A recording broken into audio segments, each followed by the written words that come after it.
لا من شرور أنفسنا ومن سيئات أعمالنا من يهده الله فلا مضل له ومن يضلل فلا هادي له أشهد أن لا إله إلا الله وحده لا شريك له وأشهد أن محمدا عبده ورسوله أما بعد فإن أصدق الحديث كتاب الله تعالى وخير الهدي هدي محمد صلى الله عليه وسلم وشر الأمور محدثاتها وكل محدثة بدعة وكل بدعة ضلالة وكل ضلالة في النار. Je vous ai promis la dernière fois de parler du mariage du prophète sallallahu alayhi wa sallam avec Zaynab bint Jahsh. Bien que ça soit un peu trop tard parce que le prophète sallallahu alayhi wa sallam s'est marié avec Zaynab avant la bataille de Bani al-Mustaliq et avant l'Ahzab. Mais j'ai vu que c'est très important de parler de ce mariage-là. Et en plus, Surat al-Ahzab qui parle de la bataille de l'Khandaq, de la bataille de la tranchée, il parle également de ce mariage-là. Et pour aussi répondre à certains calomniateurs qui ont touché à la réputation du prophète sallallahu alayhi wa sallam en se basant sur cette histoire-là. Comment s'est effectué ce mariage? Comment ce mariage a eu lieu? On sait que Zayd ibn Haritha, il a vécu chez Khadija, puis il a vécu chez le prophète sallallahu alayhi wa sallam. Et quand le père Haritha est venu pour récupérer son fils, parce que Zayd, on a parlé de ça au début de la Sira, qu'il a été pris lors des guerres tribales. Ils l'ont pris comme esclave. Et c'est Khadija qui l'a acheté et il l'a donné au prophète sallallahu alayhi wa sallam. Et Haritha, son père, il le cherchait et puis il a su qu'il était à la Mecque et il est venu voir le prophète sallallahu alayhi wa sallam et le prophète sallallahu alayhi wa sallam lui a donné le choix à Zayd. Il lui a dit, veux-tu partir avec ton père ou rester avec moi? Et Zayd, il a choisi être avec le prophète sallallahu alayhi wa sallam. Et le prophète sallallahu alayhi wa sallam est allé jusqu'à le Kaaba, il emmena Zayd jusqu'à le Kaaba, il appela les gens, il a dit aux gens, écoutez-moi, Zayd est mon fils, il mérite et je l'hérite. Ça veut dire qu'il l'adopta comme fils. Ça c'est avant que l'islam n'interdise la filiation par adoption. Il a vécu dans la maisonnée du prophète sallallahu alayhi wa sallam. Et le prophète sallallahu alayhi wa sallam, pour casser une des habitudes des Arabes, c'était la noblesse héréditaire. Il se vante de s'appartenir à Bani Hashim, à Bani Abdi Manaf, ou à telle tribu arabe, tel Qurayshite, etc. Donc le prophète sallallahu alayhi wa sallam, il a voulu casser ça et il ordonna qu'on marie Zayd avec Zaynab. Zaynab, c'est une pure Qurayshite. Zaynab bintu Umayma bintu Abd al-Muttalib. C'est-à-dire que elle et le prophète sallallahu alayhi wa sallam, ils ont le même grand-père. Et le prophète sallallahu alayhi wa sallam a voulu casser le fait de se vanter, cette fierté, le fait de se vanter qu'on appartient à tel clan ou à telle famille. Et il maria Zayd ibn Haritha avec Zaynab bint Jahsh. Mais Zaynab bint Jahsh,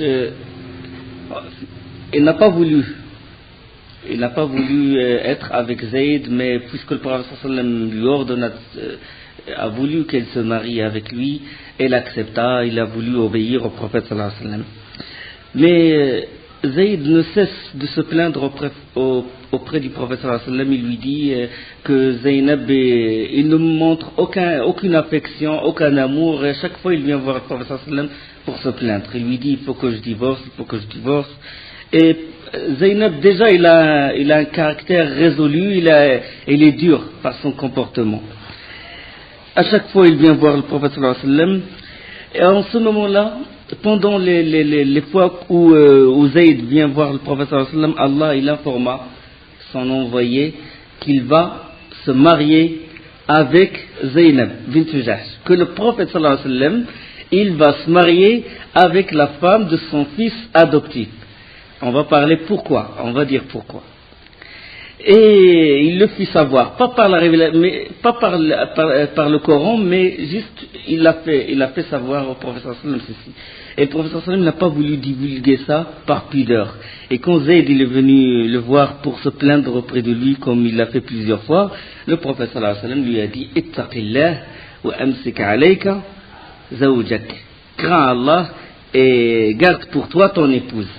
Il n'a pas montré ce qu'Allah lui a fait savoir. Et le prophète sallam a senti une certaine réticence par ce qu'Allah l'a informé. Il n'a pas voulu, parce qu'il sait que selon la tradition des Quraysh et des Arabes, ce n'est pas bien que la personne il se marie avec la fille de son fils adoptif. Après ceci, qu'est-ce qui s'est passé? Allah, il révéla, il a fait descendre la révélation au prophète sallallahu alayhi wa sallam. Il lui reproche le fait de montrer un certain recul et ne pas divulguer ce qu'il lui a fait savoir. Et il ordonne au prophète sallallahu alayhi wa sallam de séparer entre Zaynab et Zayd ibn Haritha radiyallahu anhuma, et il demande au prophète sallallahu alayhi wa sallam de se marier avec Zaynab bint Jahsh, même si les gens disent ce qu'ils disent. Pourquoi? Pour couper à la racine cette mauvaise habitude qui est la filiation par adoption. De dire tel est mon fils alors qu'il n'est pas ton fils. D'accord? Donc pour couper à la racine, et le premier qui doit montrer l'exemple, c'est le prophète sallallahu alayhi wa sallam. Allah subhanahu wa ta'ala, il dit dans Surat Al-Ahzab, وَإِذْ تَقُولُ لِلَّذِي أَنْعَمَ اللَّهُ عَلَيْهِ وَأَنْعَمْتَ عَلَيْهِ أَمْسِكْ عَلَيْكَ زَوْجَكَ وَاتَّقِ اللَّهَ وَتُخْفِي فِي نَفْسِكَ مَا اللَّهُ مُبْدِيهِ وَتَخْشَى النَّاسَ وَاللَّهُ أَحَقُّ أَنْ تَخْشَاهُ. Quand tu disais à celui qu'Allah avait comblé de bienfaits, tout comme toi-même l'avais comblé, ça veut dire Zayd, garde pour toi ton épouse et crains Allah, et tu cachais en ton âme ce qu'Allah allait rendre au public, tu craignais les gens, et c'est Allah qui est plus digne de ta crainte. Anas ibn Malik radiyallahu anhu a dit, si l'envoyé d'Allah pouvait cacher quelque chose de la révélation, il cacherait ce verset-là. Le hadith est rapporté par Al-Bukhari. Donc le prophète sallam n'a rien caché de la révélation. Il n'y a pas de science profonde, de science extérieure, comme disent les soufis. Non. La révélation claire et nette, et le prophète sallam n'a rien caché de la révélation. Aïcha radiyallahu anha, il a dit, celui qui prétend que le prophète sallam a caché quelque chose de la révélation, il est un grand menteur. La suite des versets. فَلَمَّا قَضَى زَيْدٌ مِنْهَا وَطَرًا زَوَّجْنَاكَهَا لِكَيْ لَا يَكُونَ عَلَى الْمُؤْمِنِينَ حَرَجٌ فِي أَزْوَاجِ أَدْعِيَائِهِمْ إِذَا قَضَوْا مِنْهُنَّ وَطَرًا وَكَانَ أَمْرُ اللَّهِ مَفْعُولًا. Puis quand Zayd eut cessé toute relation avec elle, nous te la fîmes épouser, afin qu'il n'y ait aucun empêchement pour les croyants d'épouser les femmes de leurs fils adoptifs. Quand ceci cesse toute relation avec elle, le commandement d'Allah doit être exécuté. ما كان على النبي من حرج فيما فرض الله له سنة الله في الذين خلوا من قبل وكان أمر الله قدرا مقدورا. Nul grief à faire au prophète en ce qu'Allah lui a imposé selon sa règle à l'égard des gens révolus. Le commandement d'Allah est un décret inéluctable. الذين يبلغون رسالات الله يخشونه ولا يخشون الذين يبلغون رسالات الله ويخشونه ولا يخشون أحدا إلا الله وكفى بالله حسيبا. Ceux qui communiquent les messages d'Allah le craignent et ne redoutent nul autre qu'Allah, et Allah suffit pour tenir le compte de tout. Donc, quand Zayd il cessa toute relation avec Zaynab bint Jahsh, le prophète sallam l'envoya Zayd chez elle pour lui dire que le prophète te demande au mariage. Et Zayd, il est rentré chez Zaynab et il l'a trouvé en train de mettre la levure dans la pâte. Il a dit, quand je l'ai vu, il m'était étrangère. Ça y est, depuis qu'Allah il révéla ces versets, il a dit, c'est une autre femme. Il a dit, j'ai même pas osé la parler. J'ai tourné le dos et je lui ai dit que le prophète, l'envoyé d'Allah, il te demande. Allah subhanahu wa ta'ala, il dit, ما كان محمد أبا أحد من رجالكم ولكن رسول الله وخاتم النبيين وكان الله بكل شيء عليما. Mohammed n'a jamais été le père de l'un de vos hommes, mais le messager d'Allah est le dernier des prophètes. Allah est omniscient. Donc c'est pour couper à la racine. Si par exemple, on ne sait jamais, si les Arabes ils disent que Zayd est le fils de Mohammed, peut-être qu'ils vont glorifier, même diviniser Zayd ibn Haritha. Donc c'était des raisons bien précises pourquoi Allah subhanahu wa ta'ala il a fait. Donc ça c'est la raison pour laquelle le prophète sallallahu alayhi wa sallam a marié qu'Allah subhanahu wa ta'ala il a marié le prophète sallallahu alayhi wa sallam avec Zaynab bint Jahsh, et pour casser cette mauvaise coutume. Donc c'est une raison religieuse. Donc à chaque fois que le prophète sallallahu alayhi wa sallam se marie avec une femme, c'était pour une raison. Soit une raison religieuse, soit économique, soit sociale, soit politique. C'était ça. Pourquoi le prophète sallallahu alayhi wa sallam s'est marié avec plusieurs femmes. Il s'est marié avec Zaynab bint Jahsh, c'était pour casser cette coutume. D'accord. Il s'est marié avec Aïcha. Aïcha, il a une forte mémoire, il est très intelligente. Donc, ce qui se passe entre le mari et la femme, c'est Aïcha, il prend la sunna du prophète sallallahu alayhi wa sallam. Parce qu'il y a des choses que les autres compagnons, les hommes, ne peuvent pas les prendre du prophète sallallahu alayhi wa sallam. Sauf la femme qui vit avec son mari qui peut. Donc tout ce qui concerne les règles, tout ce qui concerne les femmes, la relation du mari avec sa femme, c'est Aïcha qui nous a rapporté ça. Et c'est Salama aussi. Donc c'est l'une des raisons pourquoi le prophète sallallahu alayhi wa sallam s'est marié avec Aïcha. Et autre chose, c'est pour rapprocher Abu Bakr et pour montrer aux gens le mérite de Abu Bakr et pour aussi sous-entendre que Abu Bakr il est le premier calife. Et il s'est marié avec Hafsa qui est la fille de Omar ibn Khattab, pour montrer que Omar doit être le deuxième calife, pour déjà laisser sa porte ouverte pour Omar et pour Abu Bakr. Quand Abu Bakr il vient voir le prophète sallallahu alayhi wa sallam et qu'il ne le trouve pas, il a le droit de rentrer chez lui. Ça veut dire qu'il privilégie ces deux grands hommes, Abu Bakr et Omar. Et il a donné Fatima à Ali et il a donné Ruqayya à Othman. C'est pour montrer que c'est pour privilégier ces hommes-là et que c'est ces quatre-là qui sont dignes d'avoir la khilafa après lui. D'accord? Donc c'est l'une des raisons. Il s'est marié avec Jouairiya et on a parlé de la bataille de Bani al-Mustaliq. Quand il s'est marié avec Jouairiya, les compagnons ils ont libéré tous les proches parents de Jouairiya. Ils ont dit il ne convient pas qu'on garde en captivité les parents de la femme du prophète sallallahu alayhi wa sallam. Donc c'était une autre raison pour ramener la tribu de Bani al-Mustaliq vers lui. D'accord. Donc toujours Salama aussi, pour montrer le mérite de Abu Salama. Salama il a souffert, il est allé en Abyssinie, puis il a fait la deuxième émigration vers Médine et il n'avait personne quand son mari est mort et le prophète sallallahu alayhi wa sallam lui s'est engagé et il s'est marié avec elle. Habiba aussi, la fille de Abu Sufyan. Elle était, malgré son rang, malgré le fait qu'elle soit la fille du chef incontestable de la Mecque, elle a embrassé l'islam, et il a accepté la souffrance, la faim et tout, et il a émigré vers l'Abyssinie, et le prophète sallallahu alayhi wa sallam, pour ne pas, et son mari, il était mort en Abyssinie, le prophète sallallahu alayhi wa sallam, il a demandé au mariage, pour montrer son mérite, et pour aussi un peu rapprocher vers lui Abu Sufyan, qui était son ennemi. Parce que quand Abu Sufyan il a su que le prophète sallallahu alayhi wa sallam s'est marié avec Habiba, il a dit, Mohammed c'est un homme qui mérite le respect. Bien qu'il soit son ennemi, il a dit c'est un homme. D'accord. Donc c'est toujours pour une raison précise. Le fait que le prophète sallallahu alayhi wa sallam s'est marié avec plus que 4 femmes. Allah l'a privilégié. Il l'a privilégié. Allah il a donné un privilège à Isa alayhi salam de ressusciter les morts.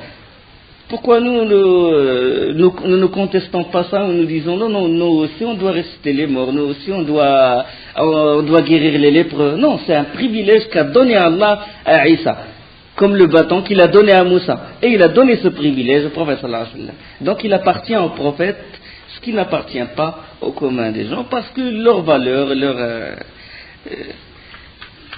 ils ont un rang élevé.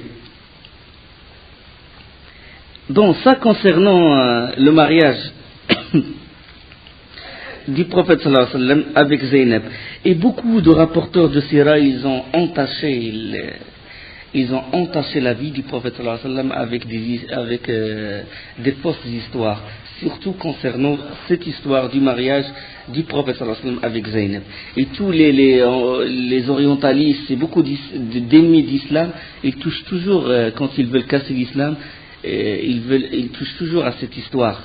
Et parce que, je ne sais pas s'il y a encore, ça c'est un exemple par exemple, je sors un exemple, comme ça pour vous mettre en garde de ne pas acheter n'importe quoi. Voilà, c'est l'histoire de son mariage. Regarde ce qu'il dit l'auteur, je ne vais pas évoquer son nom.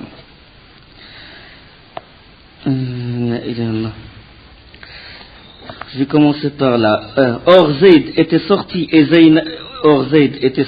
Zaynab qui n'attendait aucune visite n'était vêtue.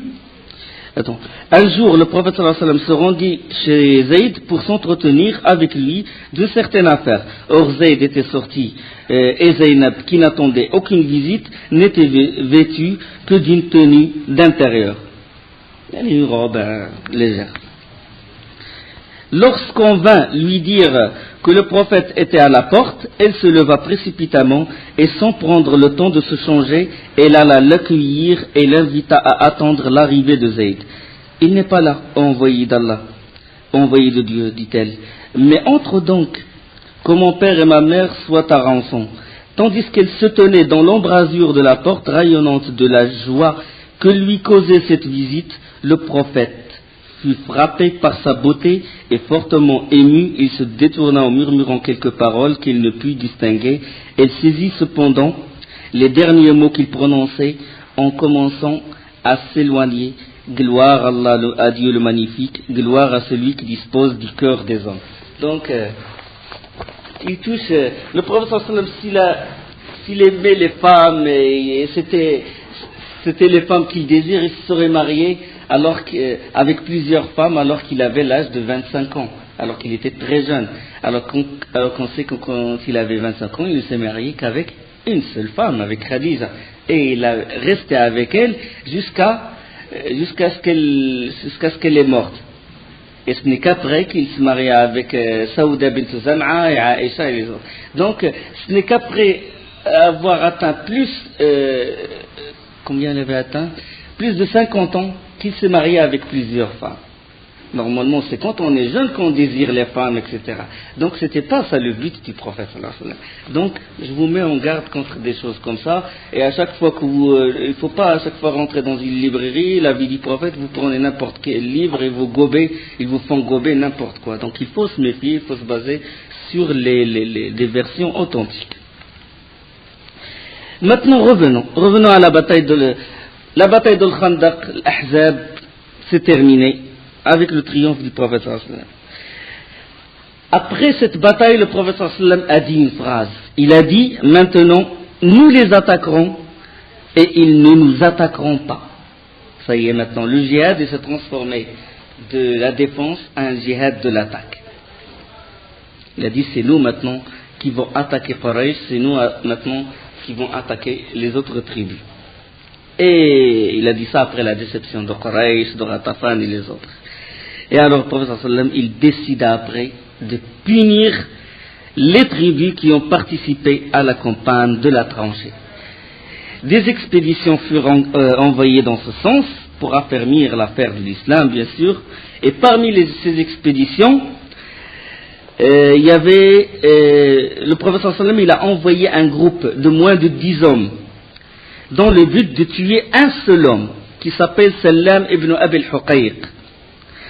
Sallam ibn Abi al-Huqayq, c'était un juif et il faisait partie de ceux qui ont rallié les Ahzab, les autres tribus contre le prophète sallallahu alayhi wa sallam, et il faisait beaucoup du tort au prophète sallallahu alayhi wa sallam, il l'insultait beaucoup.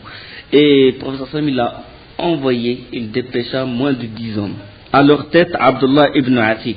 Et c'est Abdullah ibn Atik, il alla tout seul, il rentra tout seul dans la forteresse, il le tua la nuit. Et il est rentré voir le prophète sallallahu alayhi wa sallam. Donc c'est une longue histoire, bon, c'était une opération spéciale, opération commando, rapportée par le Bukhari, hadith 4038, 4039. Puis le prophète sallallahu alayhi wa sallam, il envoya 30 cavaliers, à leur tête Mohammed ibn Maslama, radiyallahu anhu, vers une région qui s'appelle Al-Qarta', dans la région, dans la terre de Najd. On sait que la plaine de Najd, il se trouve à l'est de Médine, d'une distance d'à peu près 7 nuits de Médine. Et qu'est-ce qu'ils ont fait? Bon, ils se cachaient le jour, et la nuit, ils marchaient la nuit. Et dès que les gens de la tribu, cette tribu s'appelle Bani Bakr ibn Kilab, dès qu'ils les virent, ils prirent la fuite.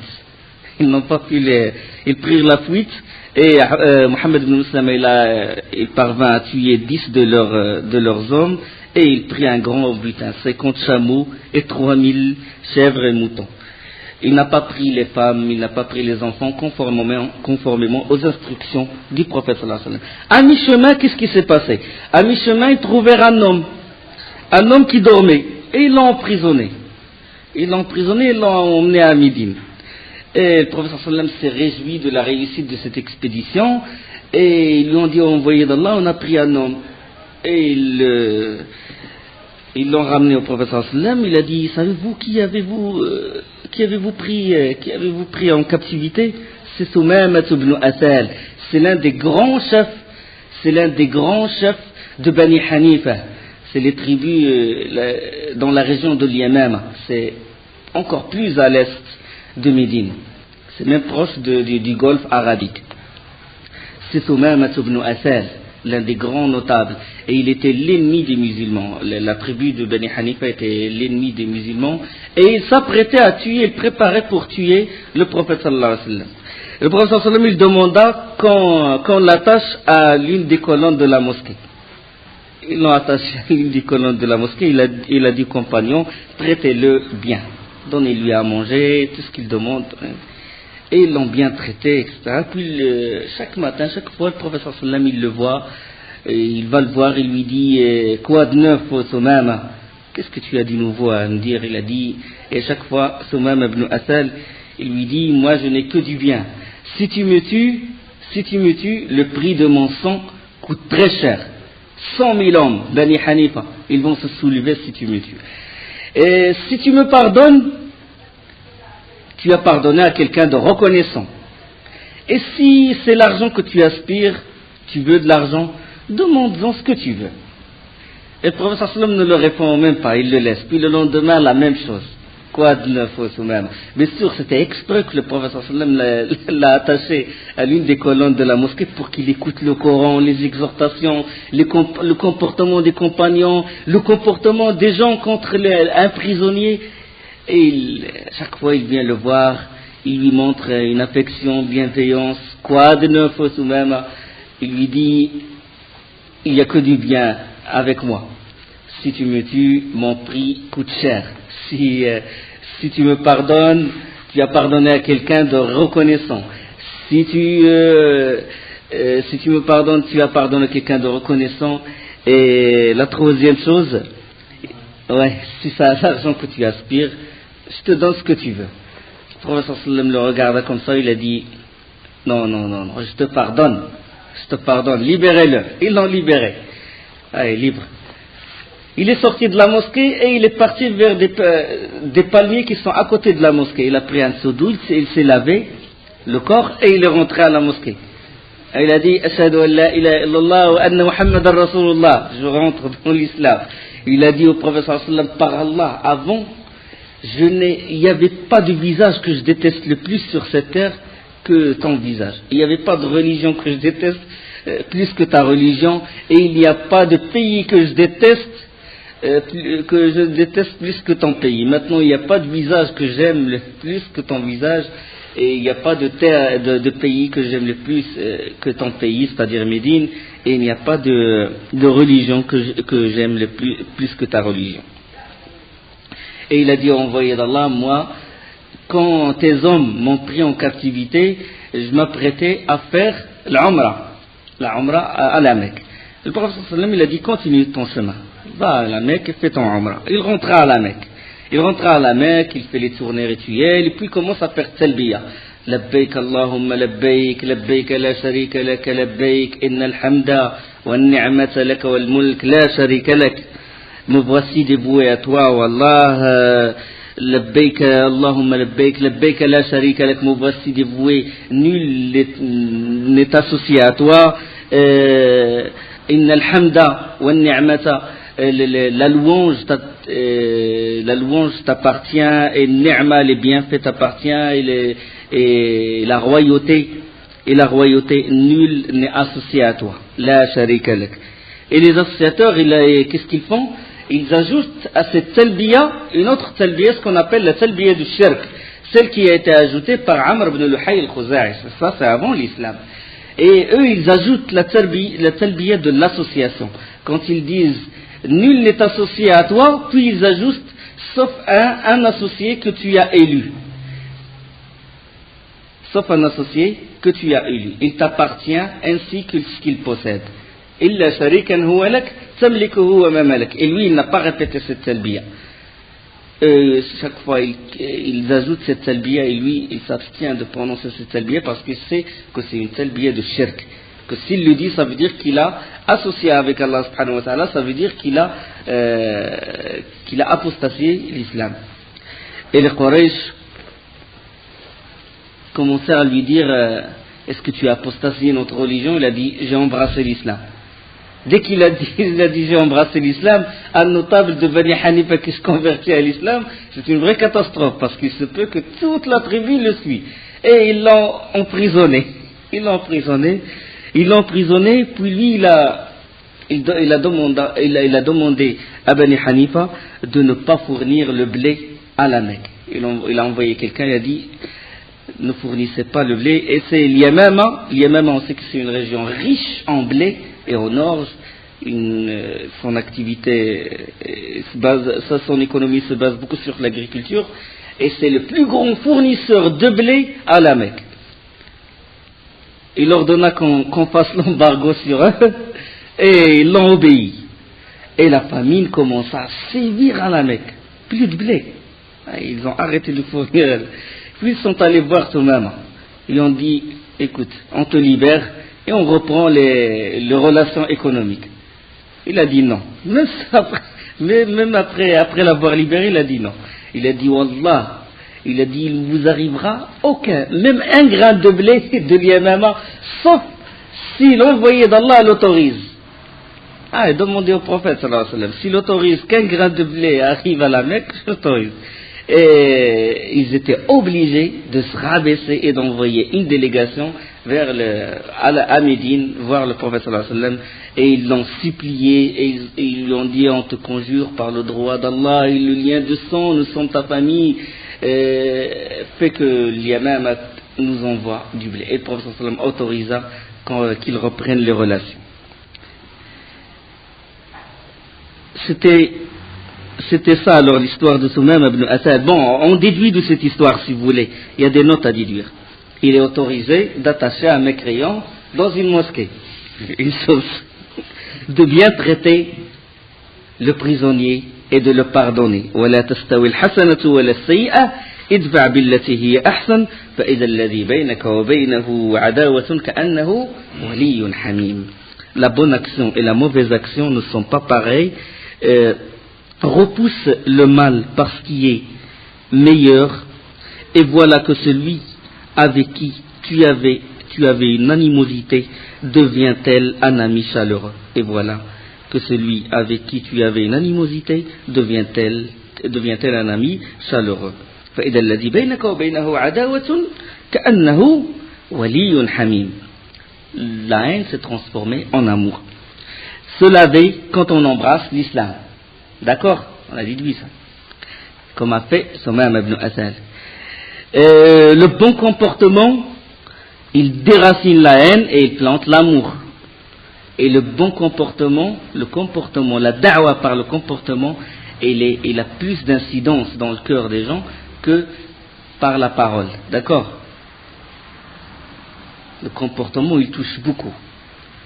Quand Thumama ibn Asad il a vu comment les compagnons se comportaient entre eux et tout, il est rentré en islam. Il n'a pas besoin de beaucoup de conférences, de tonnes de livres, non.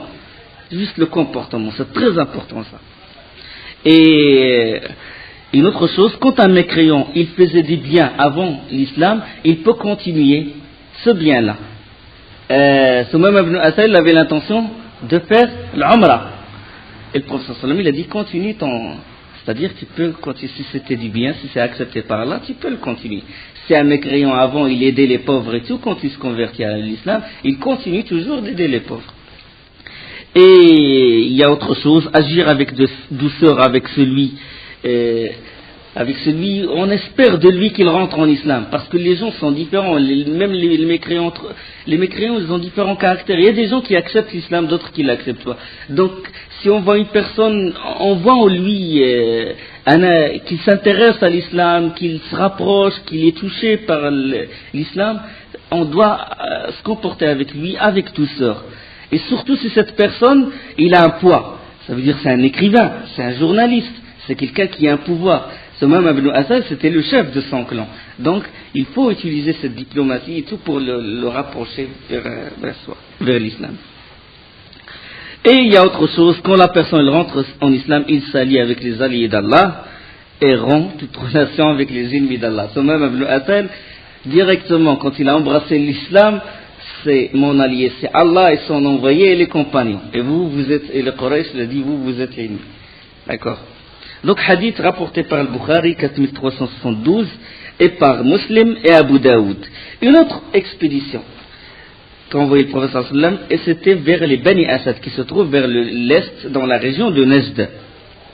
Bani Asad, ils faisaient partie eux aussi des Ahzab. Ils ont comploté avec Quraysh et les Bani Qurayda et les autres. Il a envoyé Ukasha ibn Muhsan al-Usdi. Il fait partie de cette tribu. Mais il vit à Médine, il est musulman. Le prophète sallam l'envoya exprès parce que maintenant il n'y a plus, on fait partie d'une même tribu. Maintenant c'est le combat c'est pas entre deux tribus ou des tribus, le combat c'est entre mécréants et musulmans. Première chose. Deuxième chose, c'est parce que Ukash ibn Muhsan, il connaît bien le terrain des Bani Asad. Il l'envoya. Et puis à la tête de 40 hommes. Et les Bani Asad, ils se méfiaient toujours. Ils savaient ce qu'ils ont fait. Ils savaient que le prophète sallallahu alayhi wa sallam ne va pas les laisser tranquilles. Il est en train maintenant d'engager les punitions contre les tribus. Ils se méfiaient. Ils ont pris la fuite. Dès qu'ils ont vu les 40 hommes, ils ont pris la fuite vers les montagnes. Et avant, déjà, ils cachaient leurs troupeaux très loin de leur tribu. Ils savaient que les musulmans peuvent venir et prendre le butin.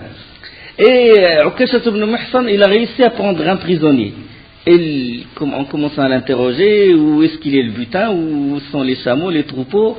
Il a dit, je vous montre où sont les troupeaux, mais à condition, vous me laissez la vie sauve. Ils ont dit d'accord. Puis ils les emmena loin. Puis Ukasha ibn Muhsan commence à douter. Il le réinterrogeait de nouveau. Il lui a dit, tu veux nous trahir, tu nous emmènes vers une embuscade. Il a dit non, ils sont derrière cette montagne.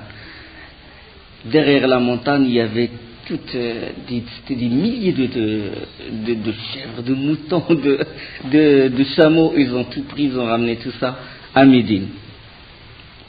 Et une autre bataille, c'était maintenant, ce n'est pas une expédition, c'est une razwa, parce que le prophète sallam a participé personnellement, c'est Razwat Bani Lihyan. Les Bani Lihyan n'étaient pas avec l'Ahzab, avec les coalisés, mais eux, c'est eux qui ont trahi le prophète sallam, c'est eux qui étaient l'origine de la tragédie de Bi'r Raji'. Quand ils ont tué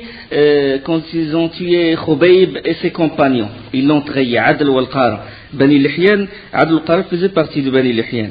Donc le prophète sallam, il n'a pas oublié ceci, il n'a pas oublié cette trahison, et il est allé à la tête de 200 combattants. Et alors, pour camoufler, sallallahu alayhi wa sallam, sa vraie direction, qu'est-ce qu'il a fait? Les Bani Lihyan, ils se trouvent où? Ils se trouvent au sud. Bani Lihyan, ils se trouvent au sud, entre la Mecque et Médine. Le prophète sallam, il a pris le chemin vers le nord, vers le Sham, jusqu'à ce que les tribus et les gens de Médine, tout le monde dit que le prophète sallam, il va faire la razwa vers une tribu qui se trouve au nord. Mais à mi-chemin, il a dévié, il a viré vers le sud. Vers le sud. C'était pour camoufler et pour les brusquer. Mais eux, tellement ils avaient peur, ils envoyaient leurs éclaireurs à des longues distances, des centaines de kilomètres, pour voir est-ce que le prophète sallallahu alayhi wa sallam va les attaquer. Et cette ruse n'a pas réussi parce qu'ils étaient prêts, ils envoyaient leurs éclaireurs, ils avaient tellement peur que le prophète sallallahu alayhi wa sallam ne les attaque. Et ils ont pris la fuite. Ils ont pris la fuite vers les crêtes des montagnes, et il y avait avec eux, et c'était dans la vallée, une vallée qui s'appelle la vallée de Usafan. Il y avait avec eux Khalid bin Walid. Ça, c'est avant l'islam. Le prophète sallallahu alayhi wa sallam réunit les combattants. On sait qu'à chaque fois qu'il rentre dans une région, il reste 2 jours, 3 jours pour montrer sa fierté. Il appelle Dhahr à cet endroit, la salade de Dhahr. Et puis, eux, ils regardent des crêtes de la montagne, les Bani Lihyan, ils regardent de haut, et puis Khalid bin Walid, il a dit, et les autres, ils ont une prière, après cette prière, c'est la prière de l'Asr, ils l'aiment plus que leurs propres enfants, et ils l'aiment plus qu'eux-mêmes. Donc, on peut profiter de l'occasion, on attend jusqu'à quand ils vont faire cette prière, et on les attaque. Et en ce moment-là, entre le Dhuhr et l'Asr, Jibril est descendu, avec les versets de Surat An-Nisa, entre Dhuhr et l'Asr. Allah subhanahu wa ta'ala dit وَإِذَا كُنْتَ فِيهِمْ فَأَقَمْتَ لَهُمُ الصَّلَاةَ فَلْتَقُمْ طَائِفَةٌ مِّنْهُمْ مَعَكَ وَلْيَأْخُذُوا أَسْلِحَتَهُمْ فَإِذَا سَجَدُوا فَلْيَكُونُوا مِنْ وَرَائِكُمْ وَلْتَأْتِ طَائِفَةٌ أُخْرَى لَمْ يُصَلُّوا فَلْيُصَلُّوا مَعَكَ وَلْيَأْخُذُوا حِذْرَهُم وَأَسْلِحَتَهُمْ وَدَّ الَّذِينَ كَفَرُوا لَوْ تَغْفُلُونَ عَنْ أَمْتِعَتِكُمْ وَأَسْلِحَتِكُمْ فَيَمِيلُونَ عَلَيْكُمْ مَيْلَةً وَاحِدَةً. Et lorsque tu te trouves parmi eux, Allah il révéla, et lorsque tu te trouves parmi eux, et que tu les diriges dans la salate, qu'un groupe d'entre eux se mette debout en ta compagnie, en gardant leurs armes, puis, lorsqu'ils ont terminé la prosternation, qu'ils passent derrière vous, et que vienne l'autre groupe, ceux qui n'ont pas encore célébré la salate, à ceux-ci alors d'accomplir la salate avec toi, prenons leurs précautions et leurs armes, les mécréants, aimerez-vous voir négliger vos armes et vos bagages afin de tomber sur vous en une seule masse. Donc, Allah subhanahu wa ta'ala fait descendre la prière Salat al-Khawf. La prière de l'Khawf, c'est une prière spéciale que font les combattants quand ils sont en face de l'ennemi. Selon Abu Ayyash al-Zarqi, Abu Ayyash nous décrit l'une, parce qu'il y a plusieurs façons de faire cette salat. Il nous décrit une des façons, c'est quand l'ennemi il est en face de l'imam. Quand l'ennemi est en face. Il a dit on était 2 rangs. Le prophète sallallahu alayhi wa sallam il a fait recours et les 2 rangs l'ont suivi. Ça veut dire quand il a fait recours, les 2 rangs l'ont suivi. Et quand il a fait Sami Allah liman hamida, quand il s'est levé, les 2 rangs se sont levés. Ils ont dit Rabbana wa lakal hamd. Et quand le prophète sallallahu alayhi wa sallam s'est prosterné, le premier rang s'est prosterné. L'autre rang est resté derrière, debout. D'accord? Pour regarder pour être vigilant, pour garder le groupe qui est en train de se prosterner, pour garder le prophète sallallahu alayhi wa sallam, avec leurs armes.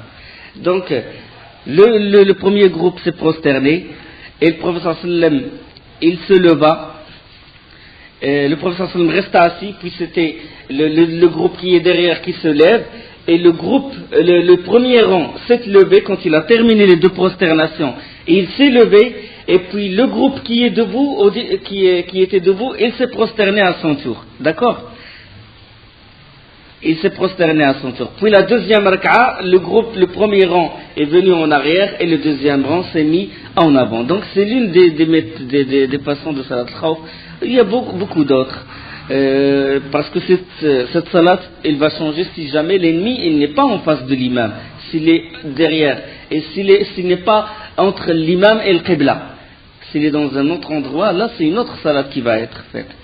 Donc il y a différentes salats de l'Khawf. Celle-là est l'une de ces salats-là. Dans ce hadith-là de salat al-Khawf, il est rapporté par Ahmed dans son Musnad, tome 4, page 59-60, Abu Daoud, Nasa'i et Al-Hakim.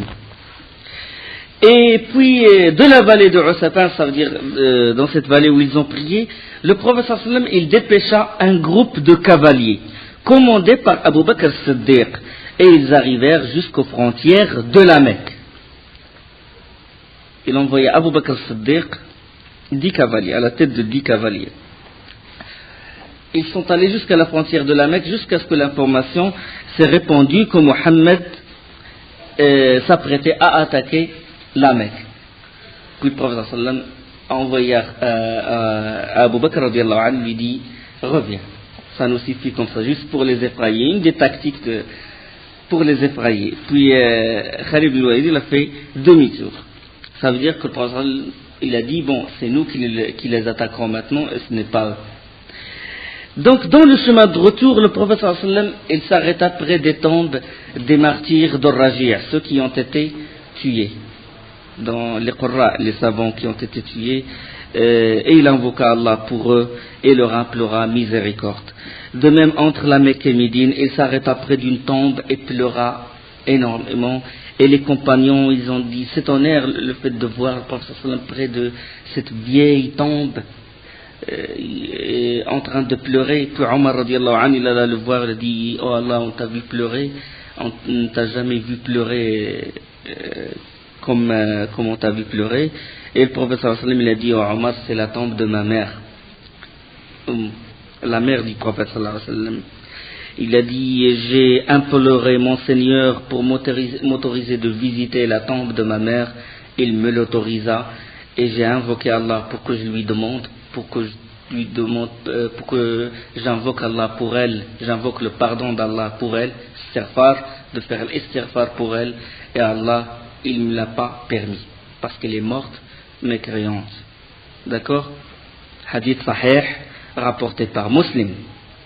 Hadith rapporté par Muslim, Kitab al-Janaiz, hadith numéro 976. Que la mère du prophète sallallahu alayhi wa sallam, elle est morte mécréante. Mais le prophète sallallahu alayhi wa sallam, avec l'affection qu'il a envers sa mère et tout, il a beaucoup pleuré pour sa mère. Une autre expédition qui s'appelle expédition de Dil-Qassa. Cette expédition, le prophète sallallahu alayhi wa sallam, il envoya 10 hommes simplement. 10 hommes. À leur tête, Mohammed ibn Maslama. Mais c'était juste une expédition de reconnaissance. C'était juste pour reconnaître les lieux. Le prophète sallallahu alayhi wa sallam les a envoyés chez les Bani Tha'laba. Et c'était juste pour voir, un peu de scruter le terrain et de revenir, ramener l'information au prophète sallallahu alayhi wa sallam. Et les Bani Tha'laba, ils étaient aux aguets. Eux aussi, ils s'attendaient à ce qu'il y ait une attaque des musulmans. Et ils ont fait une embuscade et ils ont tué les 10 hommes, sauf Mohammed ibn Maslama. Lui, il a été blessé, mais quand ils l'ont touché avec leurs pieds, comme ça, quand ils fouillaient les morts, lui, il a fait le mort. Il a fait semblant d'être mort. Les 9 autres ont été tués.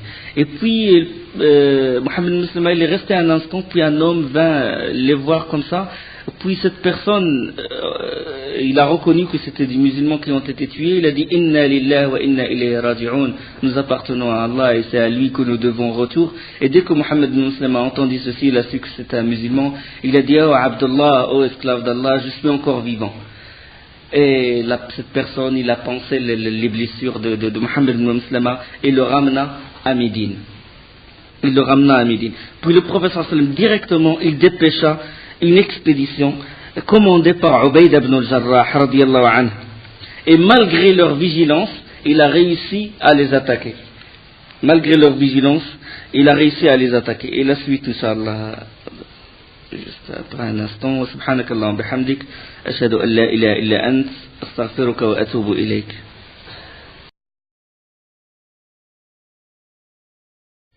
Ala Rasulillah. Le prophète sallallahu alayhi wa sallam, il dépêcha Ubayd ibn al-Jarrah pour combattre les Bani Tha'laba, ceux qui ont tué les compagnons de Mohammed ibn Maslama.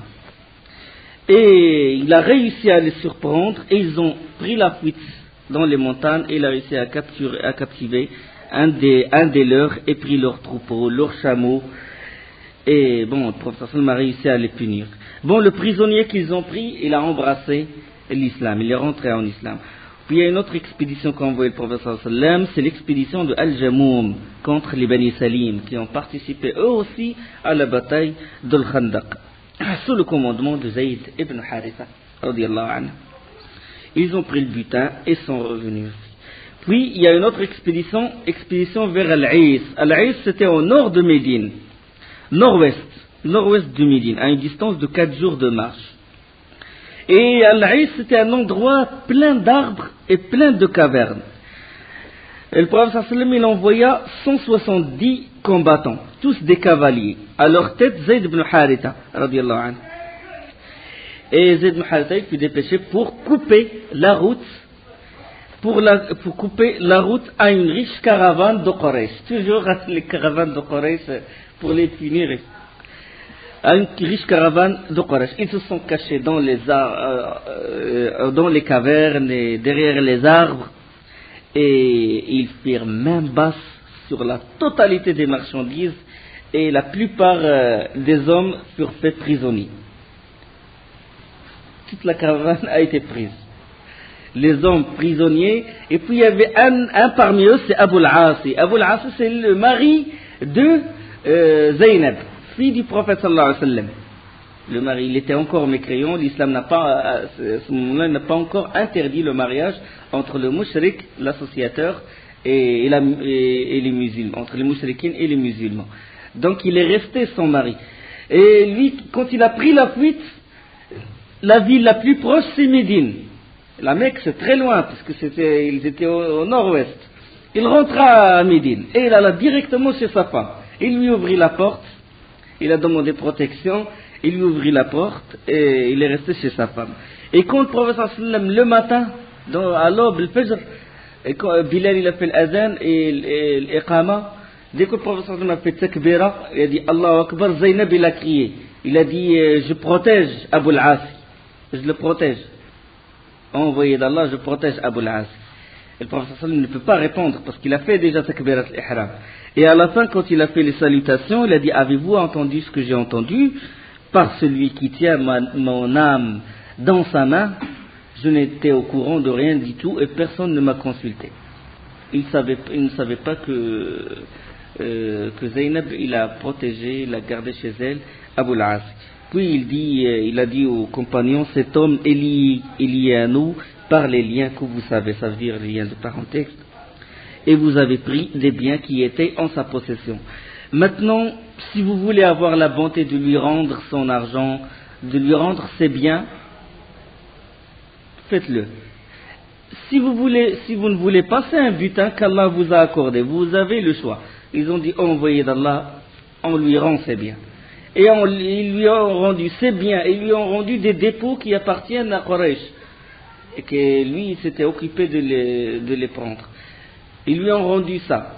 Et ils ont libéré d'autres prisonniers. Ils ont dit, par honneur au prophète sallallahu alayhi wa sallam, on va libérer les prisonniers.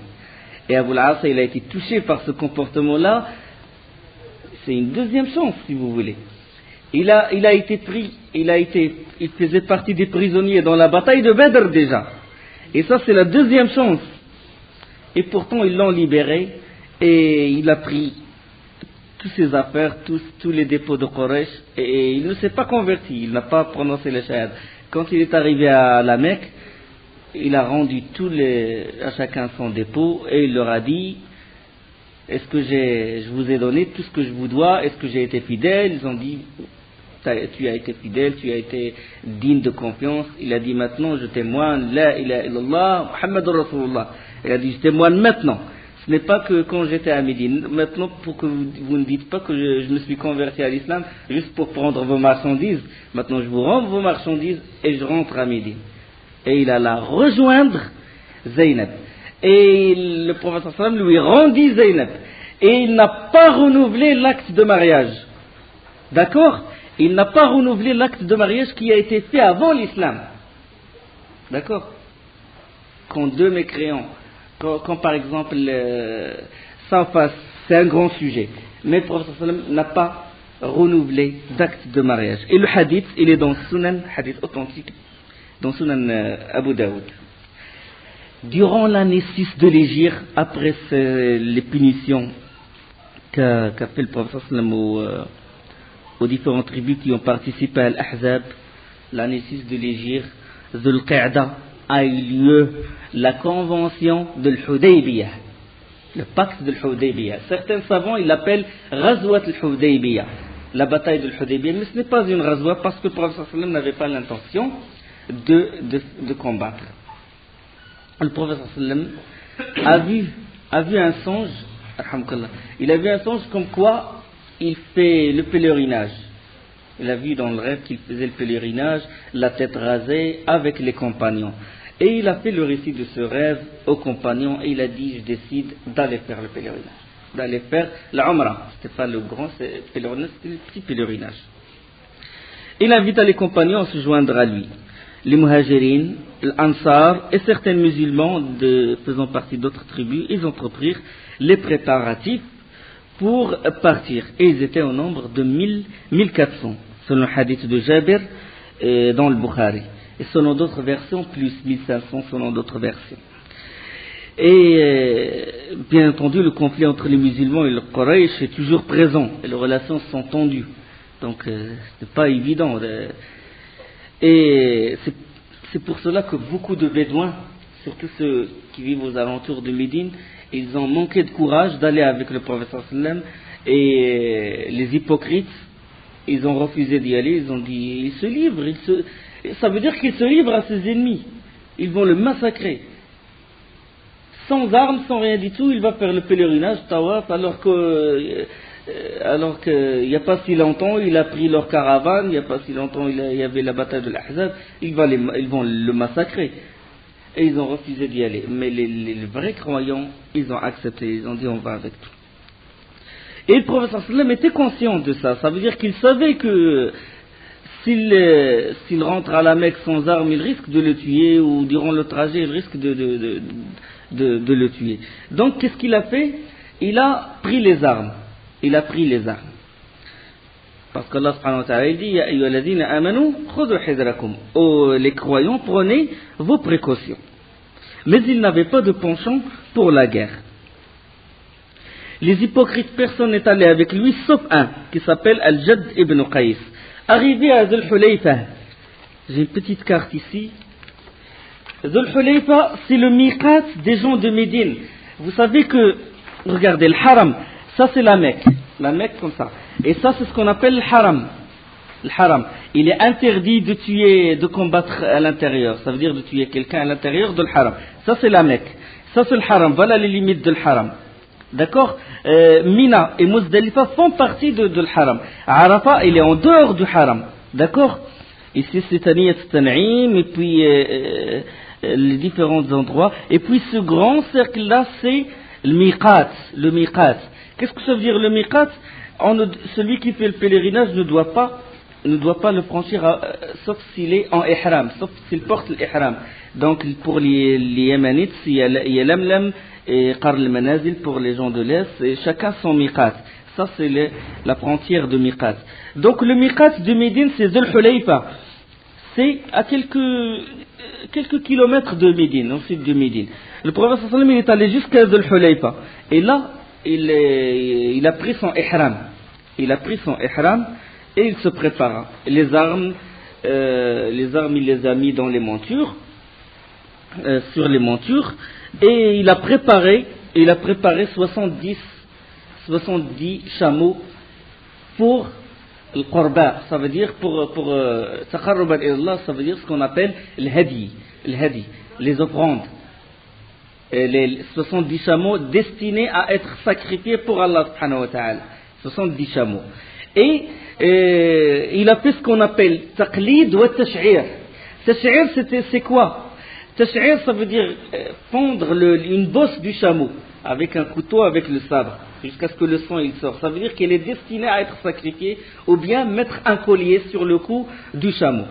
Les gens quand ils voient ça, ils disent hadi muqallad wa musha'ar, ça veut dire chameau, il a le collier, il est avec la bosse fondue, ça veut dire qu'il est destiné à être sacrifié dans le haram, dans le masjid haram, près de la Kaaba, pour Allah subhanahu wa ta'ala. Et sa viande, bien sûr, la chair, elle est destinée aux pauvres. Elle est destinée aux pauvres. C'est ce qu'on appelle saq al-hadi. Et il a porté l'ihram. L'ihram, les vêtements sans couture, simple, blanc. Et bien sûr, les armes, c'est sur les montures. Et il envoya un éclaireur. Déjà, Adul Hulayfa qui se trouve là, il envoya un éclaireur pour voir ce qui se... Un éclaireur de Khuza'a. Le hadith, il est rapporté par le Bukhari 4178 jusqu'à hadith 4181 et rapporté également par Abu Daoud. Lorsque les Quraysh, ils apprirent que les pèlerins avaient quitté Médine, ils furent remplis d'appréhension. Ils se sont réunis, ont décidé, ils se sont mis dans une situation assez grave, dans un dilemme si vous voulez. Ils étaient placés devant une situation, qu'est-ce qu'ils vont faire maintenant? Les pèlerins, ils viennent. S'ils rentrent dans le haram, ils n'ont pas le droit de le combattre, parce que s'ils le combattent à l'intérieur du haram, ils violeraient le haram, et ça fait un grand déshonneur pour eux. Et s'ils l'interdisent, c'est grave. S'ils l'interdisent, c'est aussi qu'ils interdisent des gens qui veulent adorer Allah, ils interdisent des gens qui veulent visiter la demeure d'Allah. Ça, si tout le monde, si tous les Arabes ils sont informés que les Quraysh ils interdisent les gens pour faire le pèlerinage, c'est un grand déshonneur, parce qu'ils commettraient une violation flagrante des lois sur lesquelles reposait leur propre honneur, leur propre fierté. Donc ils étaient dans un vrai dilemme. Qu'est-ce qu'ils vont faire? Ils ont dit de toute façon, on ne le laisse pas rentrer. Il ne rentrera pas. Sa chose n'aura pas lieu aussi longtemps qu'il restera parmi nous un seul œil animé d'une lueur de vie. Et lorsque les pèlerins ils atteignirent un endroit qui s'appelle Ghadir al-Ashtat, l'homme qui avait été envoyé en éclaireur, qui s'appelle Bishr ibn Sufyan, les rejoignit et dit au prophète sallallahu alayhi wa sallam, Quraysh ayant appris ta marche, ils ont rassemblé les Ahabish et beaucoup de combattants. Les Ahabish, c'était une tribu qui regroupe les affranchis de différentes tribus. C'est un mélange de différentes tribus. Il a dit qu'ils ont regroupé les Ahabish et beaucoup de combattants, et ils sont prêts à te combattre et à t'empêcher d'entrer à la Mecque. Et le prophète sallallahu alayhi wa sallam, il a consulté les compagnons, il a dit, qu'est-ce que vous me conseillez de faire? Voulez-vous qu'on aille vers les tribus de ces gens-là qui ont aidé les Quraysh, et on prend leurs femmes et on prend leurs enfants, et comme ça on les laissera, soit qu'ils vont venir, s'ils viennent sauver leurs enfants et leurs femmes, on se dirige directement nous vers la Mecque et on combat les Quraysh. C'est une tactique qu'a dit le prophète sallallahu alayhi wa sallam. Il a dit, vous voulez qu'on fasse ça, ou bien on rentre directement et celui qui nous barre le chemin, on le combat? Que me conseillez-vous? Et Abu Bakr radiyallahu anhu, il a dit, Allah il est plus savant ainsi que son messager, mais nous sommes venus faire l'Umrah. On rentre, si quelqu'un s'interpose entre nous et le haram, entre nous et la demeure sacrée d'Allah, on le combat. Abu Bakr lui a dit ceci. Et le prophète sallallahu alayhi wa sallam il a dit, allez, avançons, en avant. Le hadith, c'est le même hadith rapporté par le Bukhari. Ils s'avancèrent. Puis le prophète sallallahu alayhi wa sallam il a dit, à mi-chemin, il a dit, regardez Khalid ibn al-Walid. Khalid ibn al-Walid, dans le chemin, il était entre Rabigh, dans le Ghamim. Le Ghamim, c'est un endroit entre Rabigh et le Juhfa. Regarde Médine, où est-ce qu'elle est? Et il s'est avancé jusqu'ici. Il s'est avancé jusqu'au nord.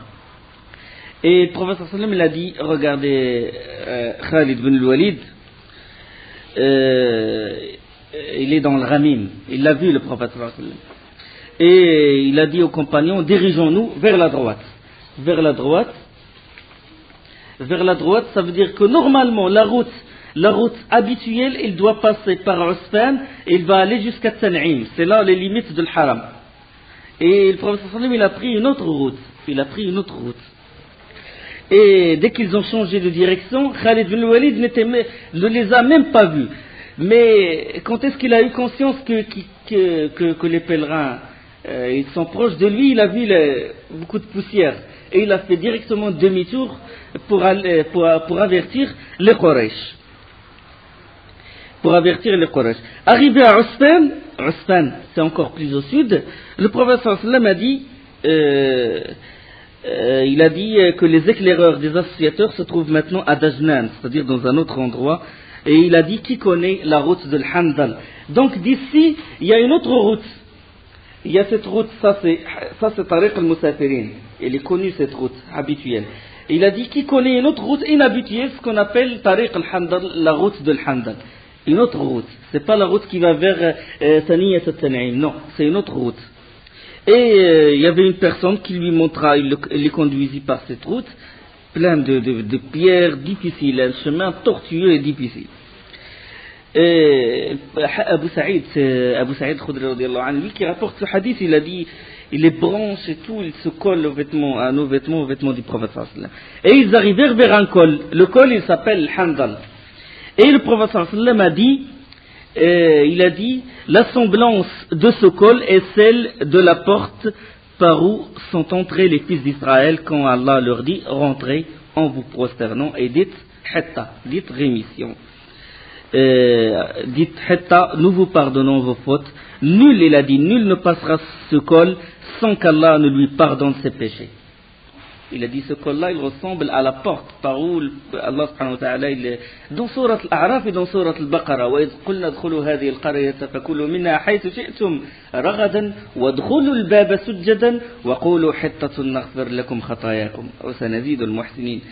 Allah subhanahu wa ta'ala, dans surat al-A'raf, surat al-Baqarah, il leur dit de rentrer par cette porte et dites Hitta, le terme Hitta, il dit Hitta, ça veut dire rémission, pardonne-nous, et je vous pardonnerai vos péchés, et rentrez par cette porte, rentrez en vous prosternant. Et ils ont refusé, et ils ont changé le terme, au lieu de dire Hitta, ils ont dit Hinta, pour désobéir à Moussa.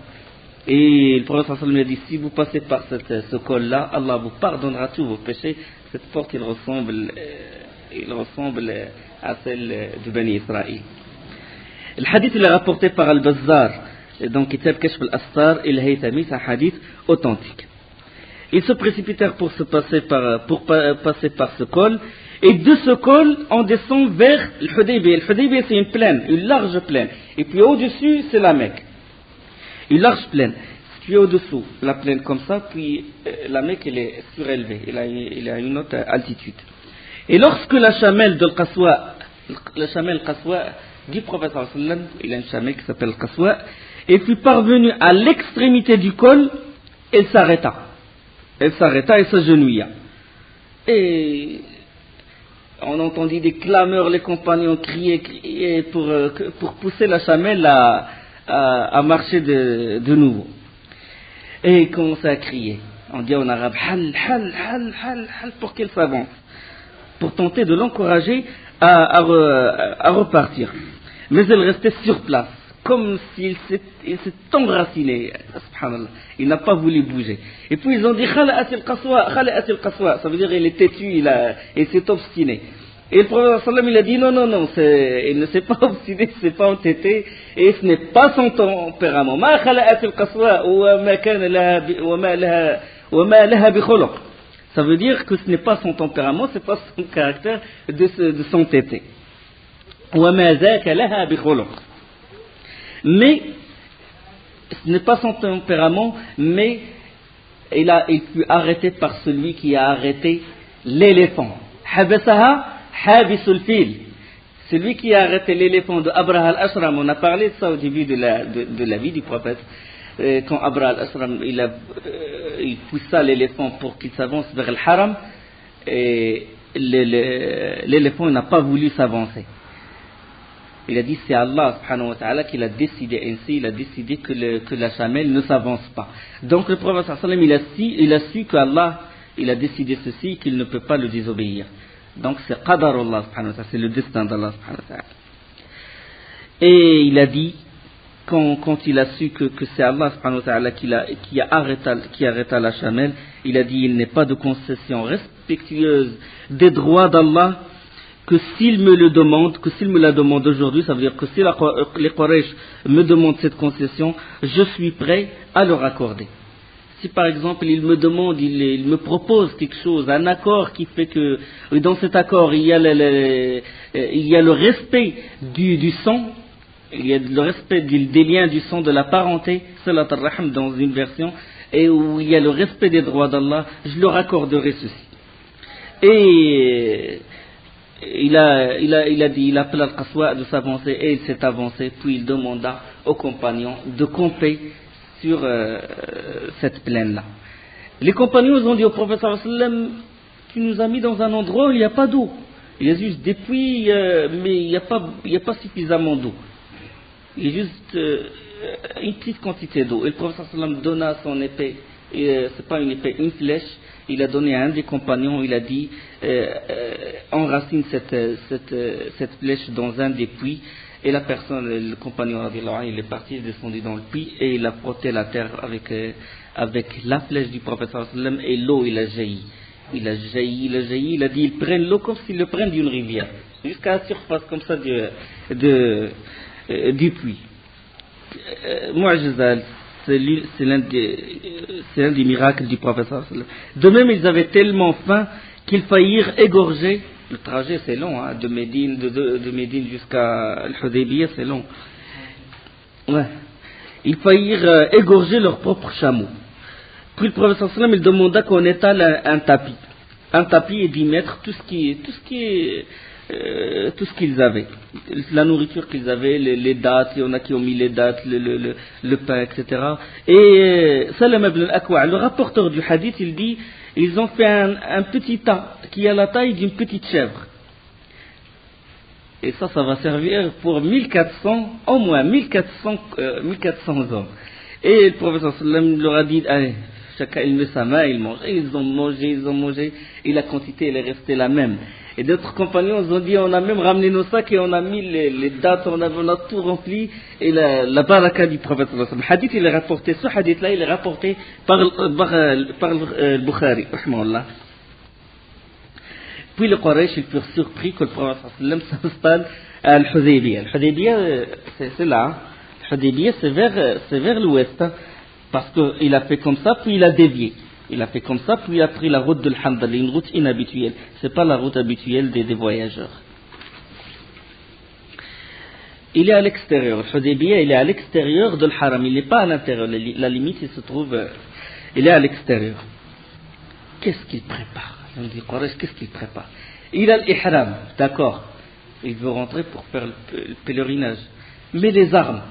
Pourquoi il met les armes sur les montures? Et ils hésitaient, qu'est-ce qu'il veut faire? Et ils ont envoyé un homme qui s'appelle Budayl ibn Warqa, ça c'est avant qu'il ne se convertisse, parce qu'il s'est converti après. Budayl ibn Warqa, un des notables de Khuza'a, et qui se trouvait à la Mecque en ce moment. En compagnie de quelques membres de son clan, il vint trouver le prophète sallallahu alayhi wa sallam pour l'informer de l'attitude de Quraysh. Il a dit, j'ai laissé Ka'b ibn Lu'ay et Amir ibn Lu'ay près d'un point d'eau de l'Hudaybiyah, dans la même plaine, c'est-à-dire il n'y a pas beaucoup de distance entre les deux, entre les Quraysh et le prophète sallallahu alayhi wa sallam. Près d'un point d'eau de l'Hudaybiyah, et ils ne te laisseront pas la voie libre, ils ne te laisseront pas la voie ouverte entre toi et la maison d'Allah, et ils s'apprêtent à te combattre. Et le prophète sallallahu alayhi wa sallam lui dit, nous ne sommes pas venus pour nous battre, nous sommes venus faire la Umrah. Tu sais bien que la guerre a rangé les Quraysh. Il a dit la guerre, il a rangé les Quraysh. Et moi, je suis prêt à donner un délai aux Quraysh. Ça veut dire, je suis prêt à faire un pacte avec le Quraysh où on ne fait pas de combat, rien du tout. Et qu'il me laisse, il me laisse avec les autres tribus. Et si les autres tribus rentrent en islam, ça sera leur fierté, parce que je fais partie des Quraysh. Et ils rentrent en islam comme les autres. Au moins ce délai-là, ça va leur servir de se reposer des batailles, de la famine, beaucoup de choses qu'ils ont endurées durant cette période-là. mais s'ils ils veulent me barrer directement le chemin pour visiter la demeure sacrée d'Allah subhanahu wa ta'ala, je suis prêt à les combattre. Je le combattrai. Jusqu'à ce qu'Allah me fasse triompher et que j'y laisse la vie. Budayl a dit, je vais leur transmettre ce que tu as dit. Et il a dit, assemblée de Quraysh, vous êtes hâtifs, vous êtes précipités dans vos décisions. Et il est venu faire l'Umrah. Mohammed et ses compagnons sont venus faire l'Umrah, ils n'ont pas l'intention de faire la guerre. Ils ont dit, on ne peut pas te croire comme ça, c'est juste une parole. Tu nous as dit ça, mais on ne sait jamais ce qui va se passer. Les armes qu'ils portent sur la monture, etc. Donc, nous, on est méfiants. Et pour s'assurer davantage, qu'est-ce qu'ils ont fait? Ils ont envoyé un autre homme qui s'appelle Mikraz ibn Hafs. Et dès que le prophète sallallahu alayhi wa sallam l'eut aperçu, il a dit, cet homme est un homme trompeur. Hada rajul ghadar. Il est venu voir le prophète sallallahu alayhi wa sallam, le prophète sallallahu alayhi wa sallam lui tient les mêmes propos et il est retourné. Et ils ont posé la question à Mikraz ibn Hafs, il a dit, je ne sais pas, il a les armes, je ne sais pas ce qu'il va faire. Et il a dit, tu n'as rien ramené de nouveau. Et ils ont envoyé un homme, l'un des chefs de l'Ahabish. L'Ahabish, c'est une tribu qui regroupe plusieurs autres tribus. Il s'appelle Al-Hulays ibn Alqama, le chef des Ahabish. Le voyant venir, le prophète sallallahu alayhi wa sallam a dit, celui-là appartient à un peuple d'adorateurs. Il respecte les choses sacrées, il respecte le hadi, yu'azzimoun al-hadi, il vénère ceux qui sacrifient les chameaux, les bêtes pour Allah subhanahu wa ta'ala dans son sanctuaire, lui il les respecte beaucoup et il vénère beaucoup les choses sacrifiées. Et il a dit, envoyez dans sa direction, sauf la tactique du prophète sallallahu alayhi wa sallam, envoyez dans sa direction les bêtes destinées à être sacrifiées, pour qu'il les voie. Et lorsque les 70 chameaux défilèrent solennellement près de l'Hulays, le cou entouré de colliers,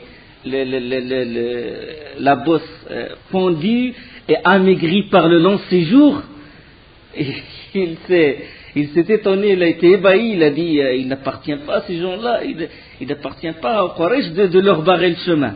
Il n'est même pas allé voir le prophète sallallahu alayhi wa sallam. Il n'a même pas discuté avec lui. Il a fait demi-tour directement vers le Quraysh. Il a dit, ces gens-là, ils sont venus faire le pèlerinage. Il ne faut pas leur barrer le chemin.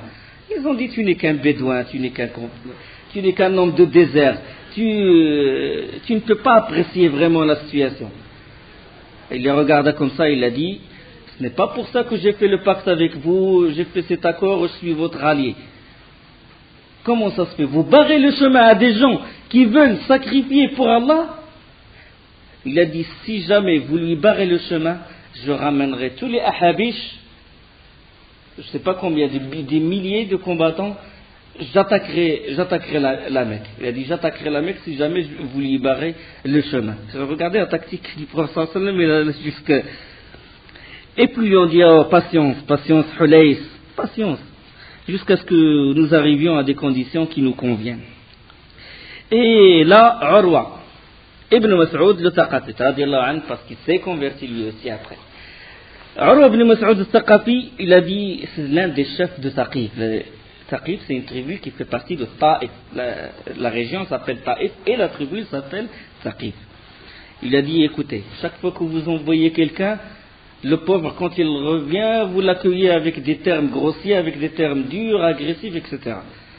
Il a dit, moi je ne suis pas comme les autres. Il a dit, moi je ne suis pas comme les autres. Vous me connaissez très bien, je vous connais très bien. Vous, votre position par rapport à moi, c'est comme le père, la position du père. Vous êtes père par rapport à moi, et moi je suis le fils par rapport à vous. Lui, il a dit ça parce qu'il y avait des relations entre Urwa ibn Mas'ud et les Quraysh. Et commença à énumérer c'est-à-dire à énumérer les bienfaits qu'il a prodigués pour eux. Ça veut dire qu'il les a aidés. Il a dit, quand j'ai soulevé les gens de Uqad pour se rallier à vous et qu'ils ont renoncé, je ne suis pas venu jusqu'à chez vous avec mes enfants, avec les gens qui m'ont obéi, pour montrer. Et il a vraiment cette valeur. Pourquoi il dit ça? Pour que si jamais il part et qu'il revient, il ne le démentisse pas, il ne le traite pas comme ils ont traité l'Hulays et comme ils ont traité Mikraz et l'autre. Donc, il a dit ça. Et pour connaître vraiment la valeur de cet homme, c'est à son sujet qu'Allah subhanahu wa ta'ala il a révélé وقالوا لو نزل هذا القرآن على رجل من القريتين عظيم. Et ils disent, pourquoi n'a-t-on pas fait descendre ce Coran sur un haut personnage de l'une des deux cités? Ça c'est le Coran qui a été révélé à la Mecque déjà, quand ils ont demandé des signes au prophète sallallahu alayhi wa sallam. Puis après ils se sont posé cette question, pourquoi le Coran n'a pas été révélé à l'un des deux hommes qui sont très connus? Les deux hommes, c'est Urwa ibn Mas'ud à Thaqif et le Walid ibn al-Mughira à la Mecque. Ça, pour connaître vraiment la valeur de cet homme. Et là, Urwa, il a voulu s'assurer. Il a voulu vraiment s'assurer, est-ce que Mohammed il est venu pour la guerre ou pour faire le pèlerinage? Mais comment? Comment il va faire? Il a préparé un plan, puis il est rentré dans le camp où se trouve le prophète sallam. Il s'est dit, voilà, je vais essayer de les exciter, de les provoquer. S'ils me répondent avec agressivité, ça veut dire qu'ils préparent un combat. S'ils sont conciliants, s'ils me parlent avec douceur, ça veut dire qu'ils veulent juste faire leur main. Et il s'est assis en face du prophète sallallahu alayhi wa sallam, en face directement, en face, et il était armé. Et dès qu'il est rentré avec l'arme, le prophète sallallahu alayhi wa sallam, il a dit, mon gardien, appelez mon gardien. Mughira ibn Shu'ba, il a dit, porte tes armures et porte ton casque, et viens, mets-toi debout à côté de moi. Il fait يأخذ حذره sallallahu alayhi wa sallam. Ça veut dire qu'il est autorisé que le chef doit avoir un garde du corps, un gardien personnel. Il s'est mis à côté de lui. Le Walid Urwa ibn Mas'ud, il s'est assis en face du prophète sallallahu alayhi wa sallam. Et ils ont entamé la discussion, etc. Puis Urwa, il a dit, Mohammed, qu'est-ce que tu veux faire? Tu vas anéantir ton peuple? Il a dit, moi je n'ai jamais entendu parler de quelqu'un qui a combattu ses propres parents, sa propre tribu. Il a dit, toi, si tu le fais, ce sera le premier. Et si jamais c'est eux qui ont le dessus sur toi, parce que moi je ne pense que ça, ça veut dire qu'ils vont te combattre, qu'ils vont prévaloir sur toi, parce que je ne vois autour de moi, il essaie de provoquer. Il dit, je ne vois autour de moi qu'un mélange d'hommes, il n'y a pas d'hommes d'honneur parmi dans ton clan. Il a dit, si jamais la guerre il fait rage, ils vont faire le vide autour de toi, ils vont te laisser tout seul. Puis Abu Bakr, l'indulgent, il n'a pas pu se contrôler. Et il l'a insulté, il l'a insulté odieusement, il a dit, nous on se retire. Puis le prophète sallam il a dit à Abu Bakr, tais-toi. Et puis Urwa il a dit, qui est-ce? Sur Abu Bakr, il a dit, c'est qui celui-là? Il les provoque. Il a dit, Abu Bakr. Et puis Urwa il a dit, par celui qui détient mon âme dans sa main, si je n'étais pas redevable envers toi d'un bienfait, je t'aurais répondu. C'est-à-dire, je t'aurais insulté comme tu m'as insulté. Au début de la sira, il disait, les savants ils disaient que Abu Bakr il a participé avec Urwa ibn Mas'ud pour qu'il paye une rançon, le prix du sang de quelqu'un qui a été tué. Et puis pour vraiment les exciter, on sait que chez les Arabes, quand quelqu'un il veut provoquer l'autre, il essaie de lui tirer la barbe, comme ça, de lui tirer la barbe. Et Urwa il est près du prophète sallallahu alayhi wa sallam, en face. Et puis il a voulu provoquer, puis il ramena sa main comme ça, dès que sa main s'approcha du visage du prophète sallallahu alayhi wa sallam, il reçut le coup du plat du sabre. Il a dit, retire ta main du visage de l'envoyé d'Allah, retire ta main avant qu'il ne t'appartient plus, avant qu'il ne revienne plus à toi cette main. Et c'était Shu'ba ibn al-Mughira radiyallahu anhu qui le frappa avec et à chaque fois qu'il approche, à chaque fois qu'il essaie de toucher la barbe du prophète sallallahu alayhi wa sallam, lui Shu'ba ibn al-Mughira il le frappe avec le plat du sabre. Et là Urwa il leva la tête comme ça et il regarde, c'est Shu'ba ibn al-Mughira tout couvert d'armure avec le merfar, on ne voit que ses yeux, il a dit, Man hadha al-fadz al-ghalid, qui est ce grossier là? Et le prophète sallallahu alayhi wa sallam il a souri, il a dit, tu le connais pas? C'est ton neveu, le Mughira ibn Shu'ba. Il a dit, ya le ghadr, quel trompeur! Il n'y a pas si longtemps, c'est moi qui ai lavé ta saleté. Il parle d'une histoire, il a fait allusion à une histoire, c'est que le Mughira ibn Shu'ba, avant l'islam, qu'est-ce qu'il a fait? Le Mughira ibn Shu'ba, il est parti avec 13 hommes de Bani Malik. Bani Malik, ils vivent dans Taïf. Et ils sont allés voir le Muqawqis. Le Muqawqis, c'est l'un des rois de l'Égypte. Ils sont allés le voir. Lui avec les 13 hommes, jusqu'en Égypte. Et puis, tous ils étaient bien avec le roi, sauf le Mughira ibn Shu'ba, il était impoli avec le Muqawqis. Et puis quand ils ont fait demi-tour, ils veulent rentrer chez eux, le Muqawqis il a dit à son entourage, il a dit donnez, comblez de cadeaux, donnez les cadeaux à tous ces 13 hommes, sauf à cet homme-là, le Mughira ibn Shu'ba. Tous ils étaient couverts de cadeaux, sauf le Mughira ibn Shu'ba. Il a fait le trajet de Taïf jusqu'en Égypte et il va revenir et les mains vides alors que ses compagnons, ils ont tous des cadeaux. Et puis il a profité d'une occasion. Ils dormaient ou ils ont bu le vin, selon des versions. Puis il les tua tous, les 13. Il a tué les 13 hommes et il a pris tous leurs affaires, tous leurs cadeaux, il emmena tout ça à Taïf. Et ça a failli éclater en guerre entre les Bani Malik et les Taqif. Urwa ibn Mas'ud, c'est l'oncle de Shu'ba ibn al-Mughira. Ça y est, ça a failli éclater. Puis Urwa ibn Mas'ud a dit, je paye le prix du sang des 13 hommes. 13 hommes. Je paye le prix du sang de ces 13 hommes, épargnons la guerre, etc. Shu'ba ibn al-Mughira, qu'est-ce qu'il a fait? Il a pris les cadeaux et tout, il a tout emmené à Médine. Et il est rentré voir le prophète sallallahu alayhi wa sallam, il a dit, j'embrasse l'islam, envoyé d'Allah. Et le prophète sallallahu alayhi wa sallam, il a dit, ton islam, on l'accepte. Ton islam, on l'accepte. Mais la tromperie, on ne l'accepte pas, tu rends. Tout ça, tu rends ça à leur propriétaire. Et ils ont envoyé tout ça à Taïf. Et il était sincère, Shu'ba ibn al-Mughira, dans son islam, et il est resté avec le prophète sallallahu alayhi wa sallam. Donc, Urwa ibn Mas'ud, il fait allusion à cette histoire. Et Shu'ba ibn al-Mughira, il a dit, malgré tout, c'est l'envoyé d'Allah, tu ne le touches pas. Et alors,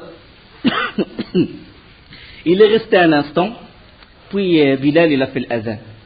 Bilal a fait l'adhan, le prophète sallallahu alayhi wa sallam se leva, Urwa en train de regarder, de voir qu'est-ce qui se passe dans le camp et tout. Et le prophète sallallahu alayhi wa sallam, quand il allait faire ses ablutions, tous ils s'approchaient vers lui pour prendre les gouttes qui tombent de ses mains, il s'essuie le visage et tout. Quand il crache, il ne tombe pas par terre. Le crachat ne tombe pas par terre, il est pris par un des... Il a dit, qu'est-ce qui se passe? Il n'a rien compris. Quand à peine il donne un ordre, ça y est, c'est déjà fait. Quand il parle, tout le monde se tait. Il a été troublé par ce respect que portent les compagnons envers le prophète sallallahu alayhi wa sallam. Et il est allé voir les Quraysh. Il a dit, écoutez, j'ai été envoyé comme ambassadeur au Négus. J'ai été envoyé comme ambassadeur au Kisra, au Qaysar. J'ai vu les rois, beaucoup de rois sur cette terre. Il a dit, jamais je n'ai vu des gens respecter le roi comme les compagnons respectaient Mohammed. Il a dit, ils ne vont pas te lâcher. Si vous le tuez, il a dit, par Allah, si vous le tuez, ils vont tuer leur propre nombre. 1400 hommes, ils vont tuer. Il dit, ils ne vont pas le livrer comme ça. Il dit, il vaut mieux essayer de faire un acte, un accord, une convention avec lui. Et il vaut mieux que vous faites un pacte avec le prophète sallallahu alayhi wa sallam. Au moins, dites une chose, c'est que il ne fait pas le pèlerinage cette année, la Umrah, il l'a fait l'année prochaine. Bon, la semaine prochaine, bi'idhnillah, on va parler de la suite du pacte de l'Hudaybiyah. Wa subhanakallahumma bihamdik, ashhadu an la ilaha illa anta, astaghfiruka wa atubu ilayk.